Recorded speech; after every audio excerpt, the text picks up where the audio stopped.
Ada Twist, Scientist.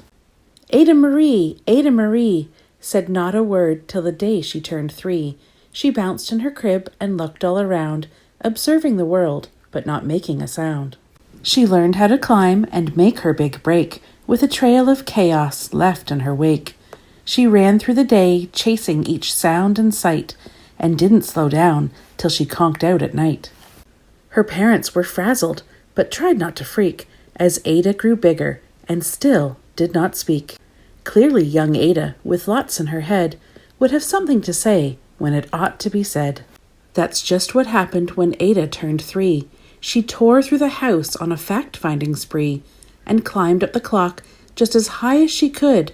Her parents yelled stop, as all good parents would. Ada's chin quivered, but she did not cry. She took a deep breath, and she simply asked, why? Why does it tick, and why does it talk? And why don't we call it a granddaughter clock? Why are there pointy things stuck to a rose? Why are there hairs up inside of your nose? She started with why, and then what, how, and when. By bedtime she came back to why once again.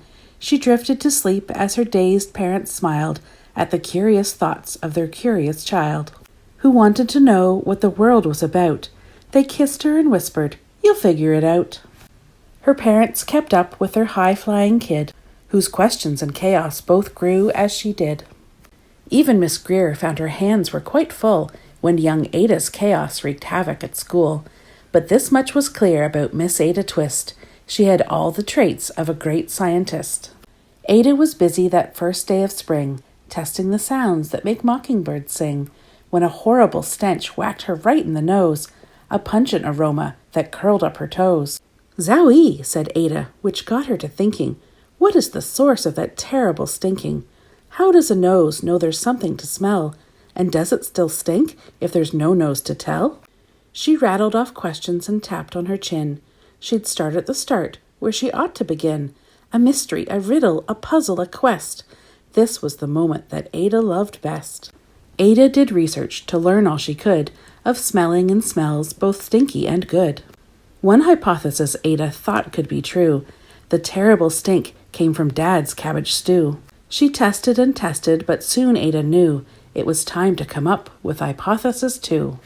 Then zowie, the stink struck again, just like that. Hypothesis 2, it's caused by the cat. The cat couldn't make such a stink on its own.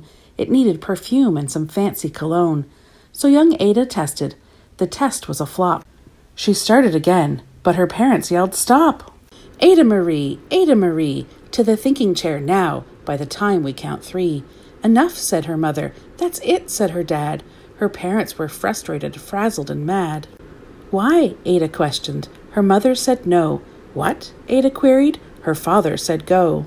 You've ruined our supper. You've made the cat stink. Enough with your questions. Now sit there and think. She looked at her parents. Her heart turned to goo. Poor Ada Twist didn't know what to do. She sat all alone by herself in the hall, and Ada once more could say nothing at all.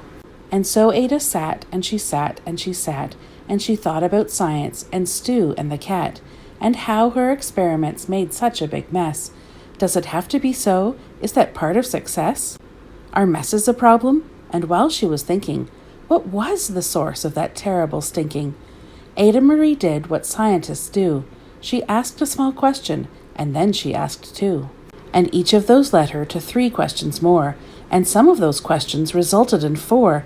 As Ada got thinking, she really dug in.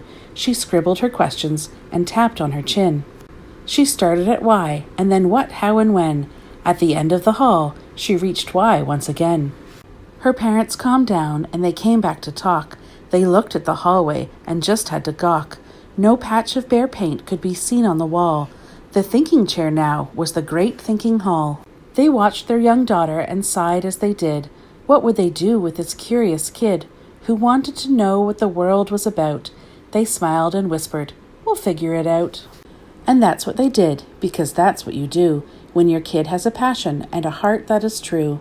They remade their world, and now they're all in the act of helping young Ada sort fiction from fact. She asks lots of questions. How could she resist? It's all in the heart of a young scientist. And as for that smell, What can Ada Twist do but learn all she can with her friends in grade 2? Will they discover the stink that curls toes? Well, that is the question, and someday, who knows?